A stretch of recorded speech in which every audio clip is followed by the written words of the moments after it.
Assalamualaikum warahmatullahi wabarakatuh. Perkenalkan, saya Ihwana As'ad, salah satu dosen di Fakultas Ilmu Komputer Universitas Muslim Indonesia.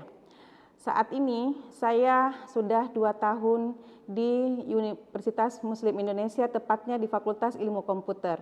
Background pendidikan saya mulai dari S1, yaitu pendidikan tarbiyah pada Universitas Islam Negeri Makassar. Kemudian melanjutkan pendidikan S2 pada University Utara Malaysia. Begitupun dengan S3 saya dengan konsentrasi pada Teknologi Informasi Komunikasi di Universitas Utara Malaysia. Nah, untuk mata kuliah yang saya ampuh di Fakultas Ilmu Komputer saat ini adalah pengantar teknologi informasi. Mata kuliah ini adalah mata kuliah wajib pada semester 1 dan memiliki 3 SKS. 2 untuk teori dan 1 untuk praktikum. Mata kuliah pengantar teknologi informasi memberikan pemahaman kepada mahasiswa tentang dasar teknologi informasi, dasar sistem komputer, perangkat keras atau hardware komputer, perangkat lunak atau software, internet dan komputasi awam, multimedia dan virtual reality, kecerdasan buatan, e-commerce, dasar sistem operasi, proses booting, hierarki direktori, perintah dasar Windows, sharing file dan drive dan printer.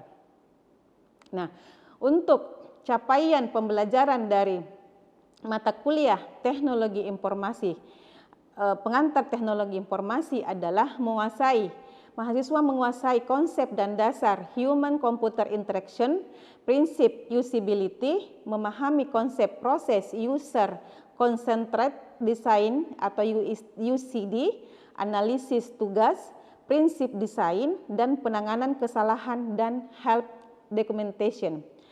Kemudian, mahasiswa diharapkan mampu beradaptasi, bekerja sama, berkreasi, berkontribusi, dan berinovasi dalam menerapkan ilmu pengetahuan pada kehidupan bermasyarakat, serta mampu berperan sebagai warga dunia yang berwawasan global.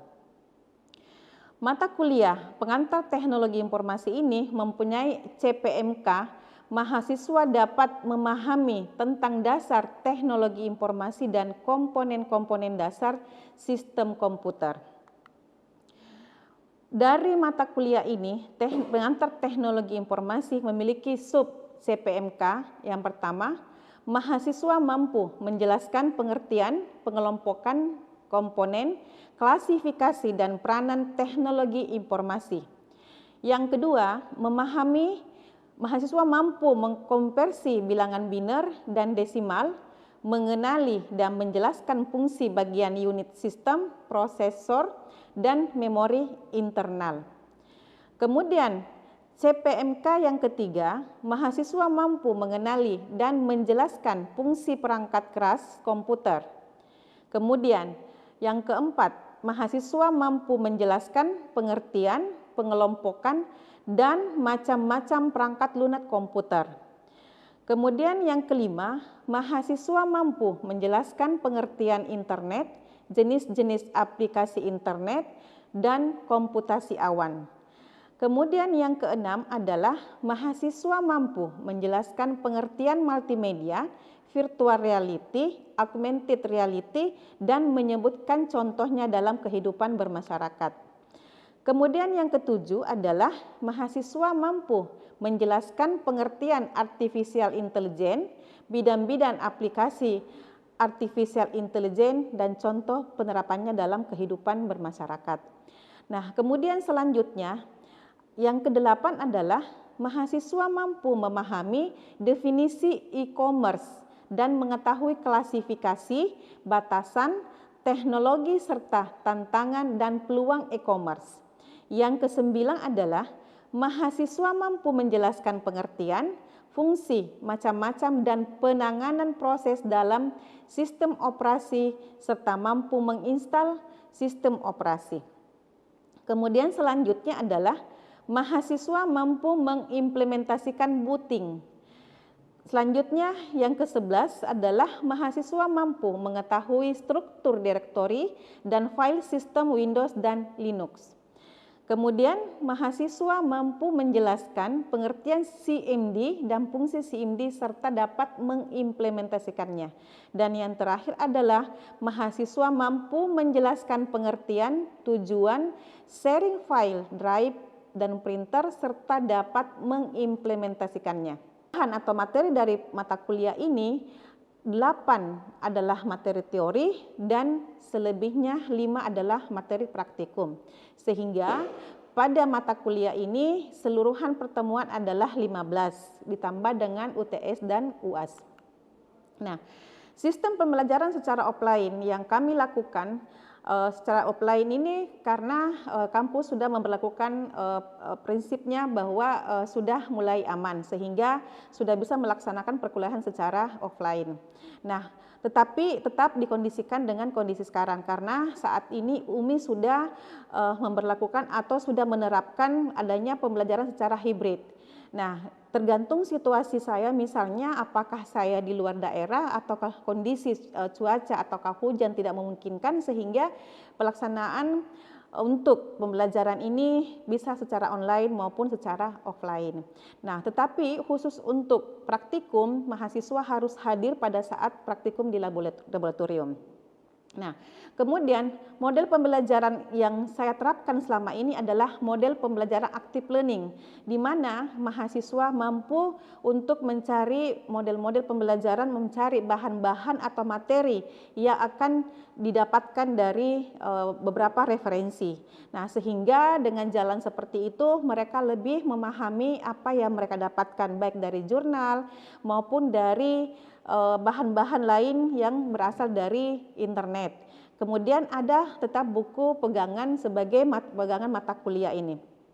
Nah, kemudian untuk menjalankan proses pembelajaran dengan baik, nah maka untuk sistem penilaian, komponen dan properti penilaian adalah tugas individu, ada tugas kelompok, kemudian ada ujian tengah semester dan ada ujian semester.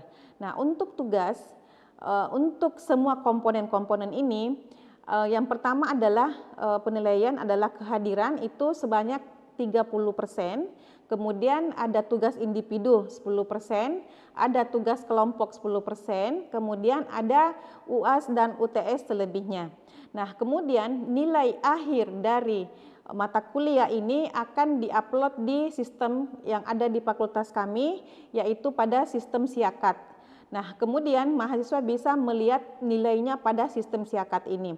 Untuk presentasi dan tugas-tugas, mereka mengupload pada kalam yang telah dibuat oleh universitas dan seluruh dosen dan mahasiswa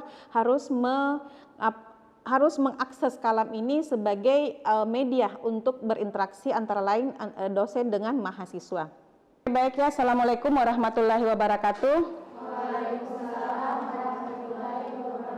Alhamdulillahirabbil alamin, segala puji dan syukur kepada Allah Subhanahu wa taala sehingga kita dapat berkumpul di kelas kita pada pagi hari ini.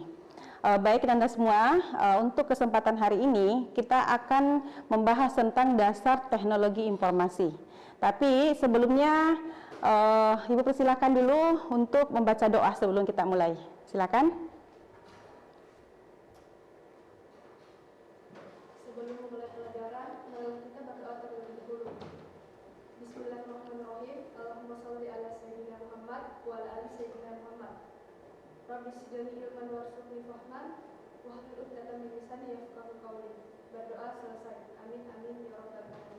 Ya, terima kasih. Baik ya, untuk hari ini, apa kabar semua? Baik. Ya, baik Anda semua ya. Sebelum lanjut, apa sudah mengisi presensi di kalam? Sudah, ya. Terima kasih ya. Nah, untuk materi kita pada hari ini yaitu tentang dasar teknologi informasi, ya. Nah, capaian dari mata kuliah ini, dari materi ini adalah yang pertama, bagaimana kita mengetahui ya dan mengerti pengelompokan teknologi informasi dan komponen teknologi informasi. Jadi pada mata kuliah ini, materi ini adalah kita ingin mengetahui bagaimana kelompok-kelompok yang ada pada teknologi informasi. Ya. Kemudian kita mampu menjelaskan klarifikasi dan peranan teknologi informasi ya.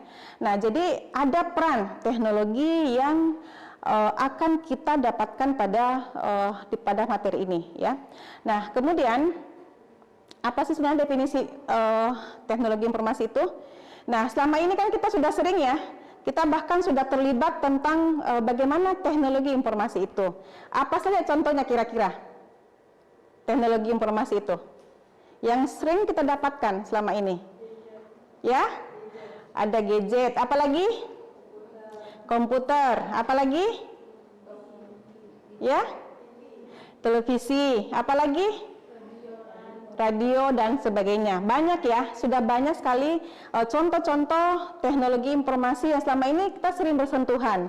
Bahkan Anda semua pada saat mungkin di SMA ya, sudah terbiasa mengotak-atik komputer. Nah, untuk di Fakultas Ilmu Komputer ini karena kita masuk dalam dunia teknologi informasi ya, maka kita akan terbiasa nanti bagaimana berbicara ataukah menggunakan kata-kata yang terkait dengan teknologi informasi ya.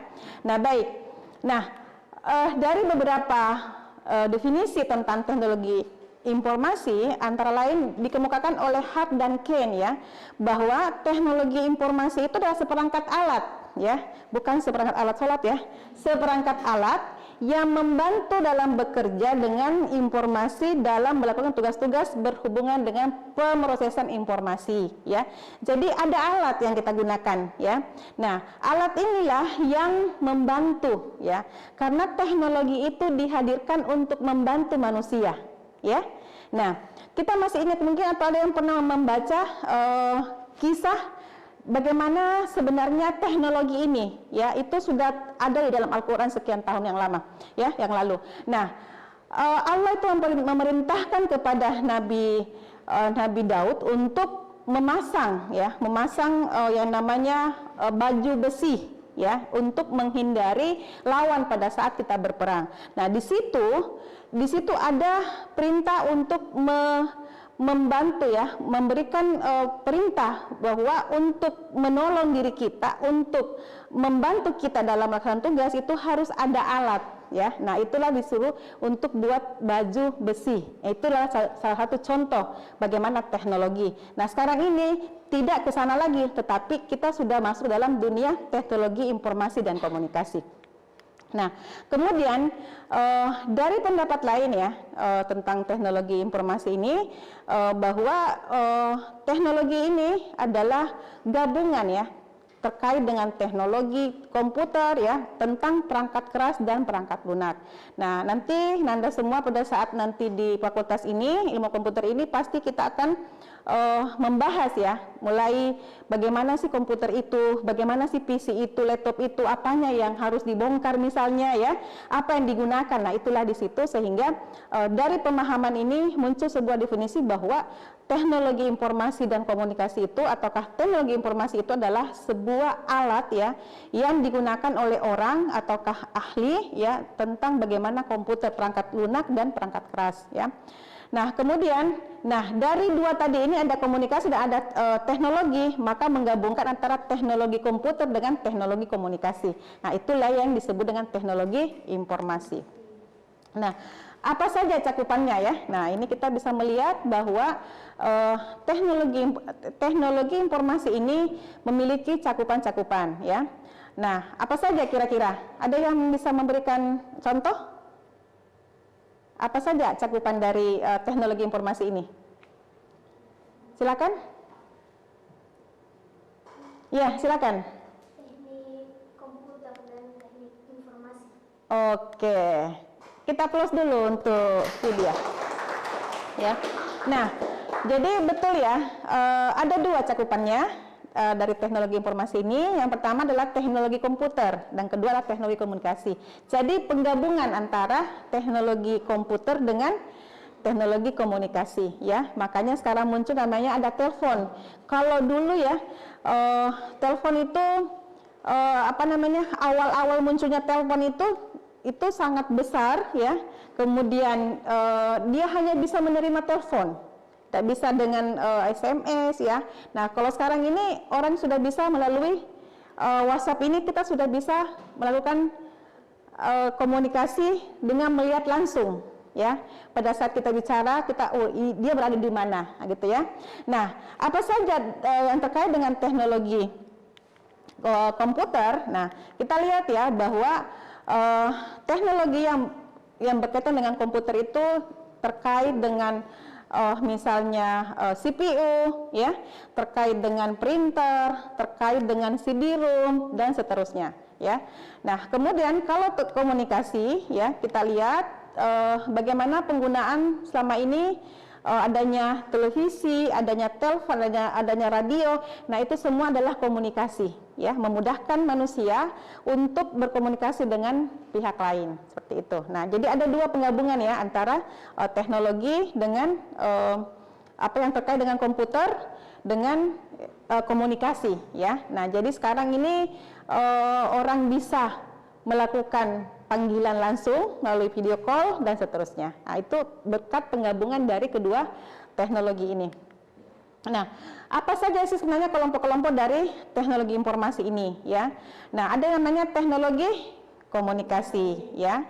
Nah, ini memang dirancang bagaimana mengetahui, bagaimana melihat sebuah misalnya pesan, ya. Nah, itu dari sisi komunikasinya. Kemudian teknologi masukan. Nah, apa saja ya pada saat kita menginput sesuatu di dalam kita punya piranti misalnya, nah itu apa yang akan nanti diproses, ya. Nah, kemudian ada namanya teknologi luaran, ya. Teknologi luaran, apa hasil, apa outputnya, ya. Nah, itu yang dihasilkan. Kemudian ada namanya teknologi perangkat lunak. Nah, ini nanti kita akan berhubungan semua ya dengan kemudian teknologi penyimpanan dan mesin pemroses. Nah, ini pengelompokan teknologi ini nanti ya mulai dari sekarang semester 1 kita akan terbiasa dengan semua teknologi-teknologi ini, seperti itu ya.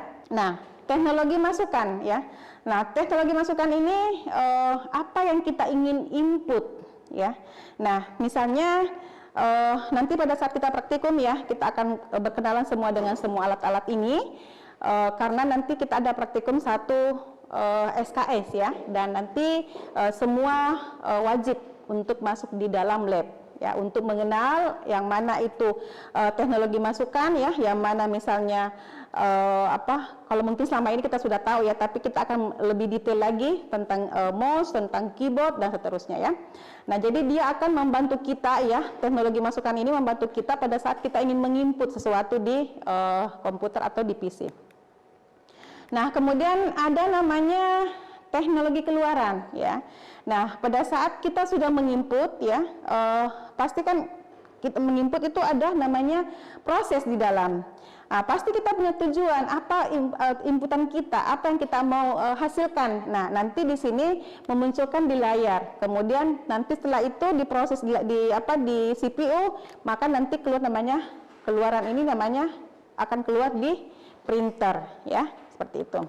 Nah, kemudian ada namanya perangkat lunak. Nah, perangkat lunak ini adalah alat untuk memproses, ya, alat untuk proses, di mana pada saat terjadi di dalam CPU tadi kita menginput misalnya word, ya, ataukah di angka, ataukah kata-kata dan seterusnya, itu pasti ada yang proses. Namanya adalah Microsoft Word, ya.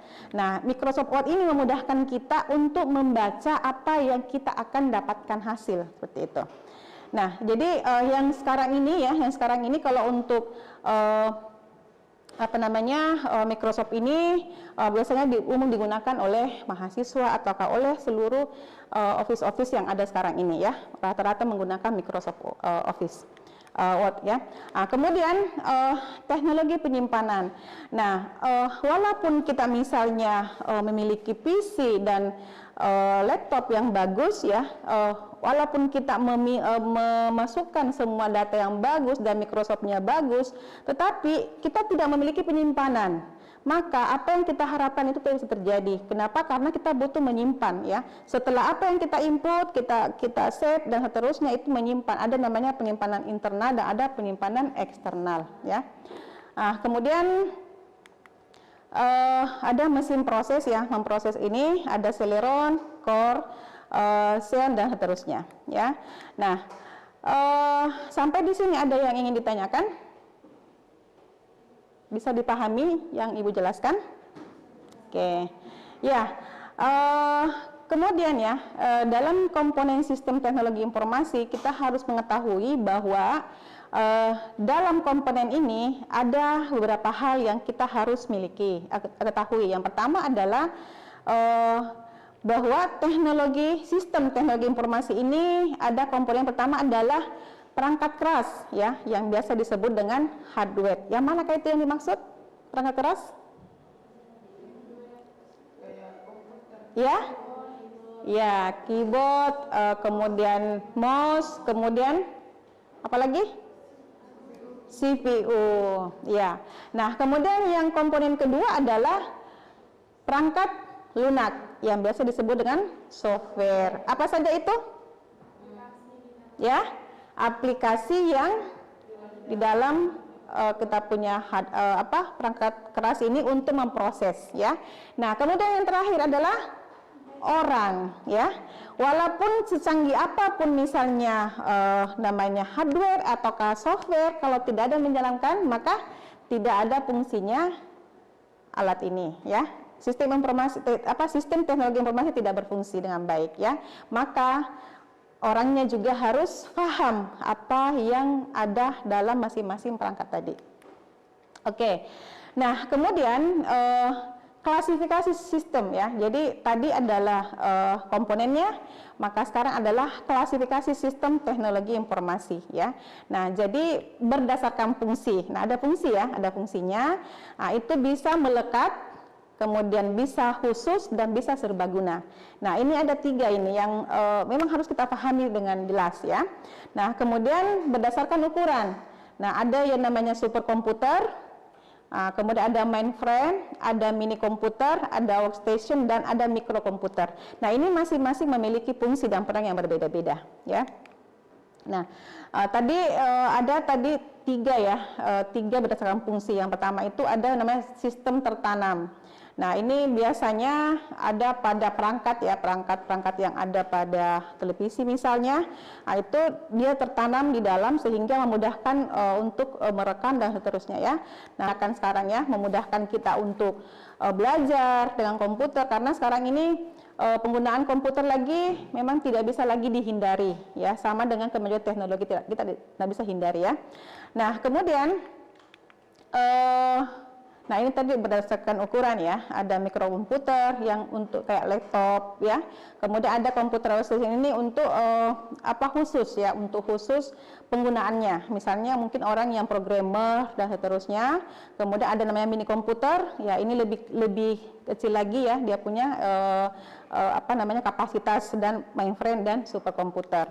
Nah, kemudian peran ya. Peran teknologi informasi ini dalam dunia sekarang ini sangat banyak yang kita lihat ya.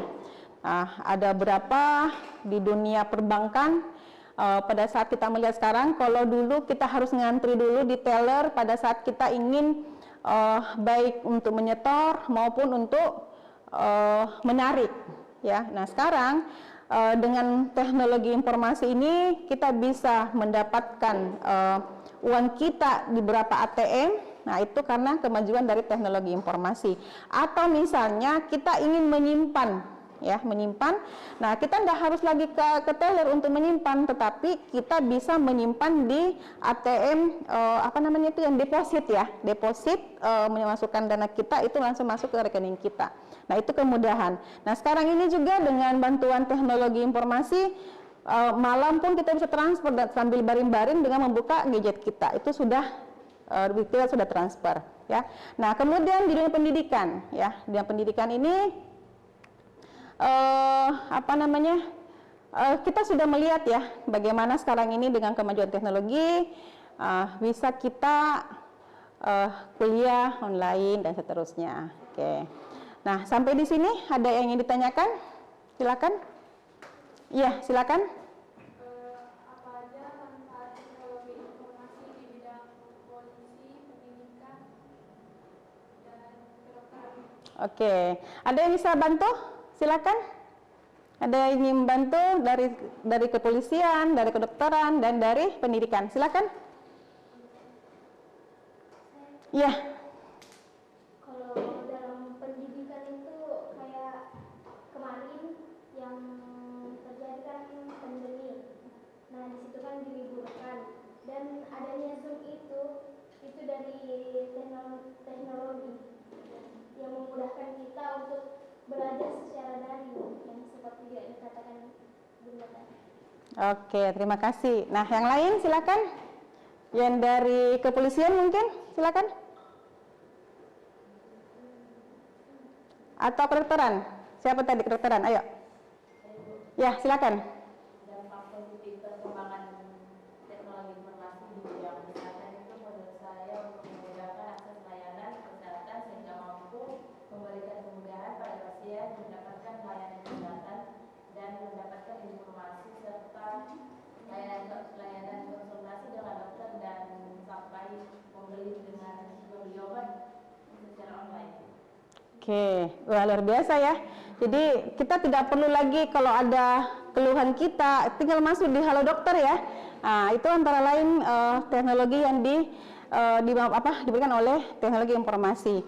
Nah, termasuk sekarang ini dengan teknologi informasi ya, kita tahu ya tadi ada beberapa kemarin pertemuan yang lalu ya, ada beberapa pokok-pokok bahasan dijelaskan di pengantar teknologi informasi ini. Antara lain adalah augmented reality ya, ada kecerdasan buatan kan juga. Nah, itu bagaimana sekarang berkembang ini dengan dunia metaverse ya. Mungkin pernah dengar sekarang ini dunia metaverse ini ada yang di Arab Saudi membuat satu alat di mana kita bisa masuk ke Ka'bah ya dengan menggunakan alat itu. Nah, itu antara lain adalah bagian dari perkembangan teknologi informasi. Kemudian di dunia kedokteran ya, sekarang ini orang belajar tidak perlu lagi pembedahan, tapi bagaimana alat ini masuk ke dalam tubuh kita ya, tanpa harus dibedah, tapi alat tadi merekam seluruh apa yang ada di dalam.